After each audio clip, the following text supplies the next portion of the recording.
Bruno, Bruno. Ouais. Les gens, ils ont repris le métro avec des masques, des sensations sociales, tout ça, tout ça, tout ça. Mm. Nous, on a publié Métro-Poème. Tu crois pas que ça ferait du bien, là? Oui, on a le livre de Maram Al-Masri, Métro-Poème, Allez, qui est lis-nous, lis-nous. bah, il est là. Bah oui, bah oui, bah oui. Métro-Poème, c'est un parcours, ou des parcours, que Maram Al-Masri, poète originaire de Syrie, mais qui vit en France depuis longtemps, a proposé à ses lecteurs, à ses lectrices, un parcours qui démarre à la station Liberté et qui se termine à la station Victor Hugo. Ça devrait te plaire, Ah oui, n'est-ce ça pas? c'est sympa, c'est sympa. Voilà. Mais alors entre les deux, ben, on a d'innombrables stations. On commence sur la ligne 8, donc Liberté, Bastille, Fille du Calvaire, Strasbourg-Saint-Denis, Opéra, et là, hop, on bifurque, et on prend la ligne 3, direction Gallieni, on s'arrête au Père-Lachaise, on fait une pause au Père-Lachaise avec un poème, puis après on repart sur une autre ligne, etc. Tout le livre est construit de cette manière-là, donc il y a Et à quelque chaque chose fois, de... elle collecte des gens, en fait. Ben, Elle collecte des visages, elle collecte les rencontres. En fait, elle raconte dans ses poèmes ce qu'elle voit, ce qu'elle côtoie au quotidien. Et ce qui est étonnant, c'est qu'en fait, ces poèmes ont été écrits essentiellement dans le métro. Donc il y a peut-être des franciliens qui ont vu cette femme, cette poète, écrire sur ses genoux, sur des carnets, sur des feuilles volantes, etc. Et on retrouve ces textes-là. Allez, qui est- lis-nous-en, lis-nous, Ouais, je vais lis-nous. encore ajouter une chose, c'est qu'il y a des gens que j'ai rencontrés, que j'ai reconnus, des usagers du métro, des personnages du métro parisien qu'on retrouve dans ce livre.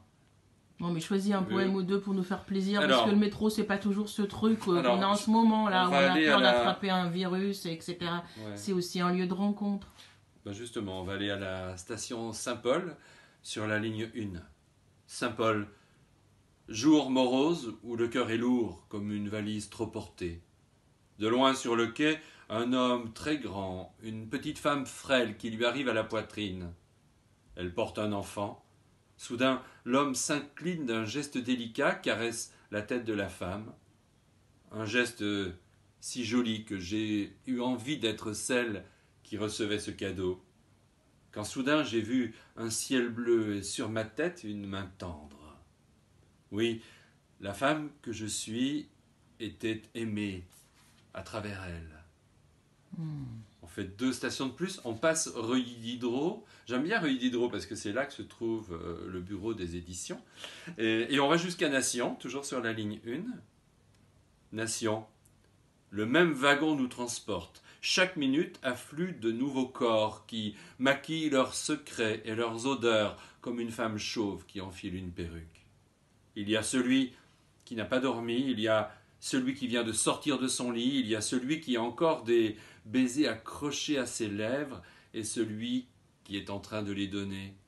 Il y a celui qui était au travail et celui qui y va, celui qui a quitté un être cher et celui qui est quitté, celui qui pleure et celui qui rit, celui qui mange et celui qui trouve que la mer est encore loin. C'est un voyage, hein? Voilà. Encore un petit poème où on Encore voit que oui, il y a des gens avec nous. Alors, il y a un texte que j'aime particulièrement, et en le lisant, je vais penser aux personnes âgées qui ont quand même beaucoup souffert pendant toute cette crise du Covid et qui souffrent encore, soit parce que ces personnes sont tombées malades, ou parce qu'elles ont été séparées par un drame, ou bien tout simplement parce qu'elles ont peur maintenant peut-être d'attraper cette maladie. Et alors, le texte se déroule à la station Duroc. Alors, Duroc, j'ai envie de dire, c'est en 2 mots, Duroc. Hein, voilà, c'est beau cette idée. Duroc. Ils s'appuient l'un sur l'autre, comme 2 cannes, 2 chaises aux dossiers arrachés et aux pieds tordus de rhumatisme. Leur mémoire garde en souvenir le premier baiser, et leurs yeux ne voient plus les rides, ni la peau qui se froisse, ni leurs dents qui jaunissent.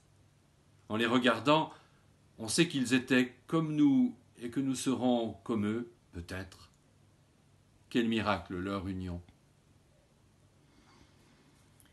Un petit coup de printemps avant de se dire que... Alors on a le texte qui figure en 4e de couverture de ce livre.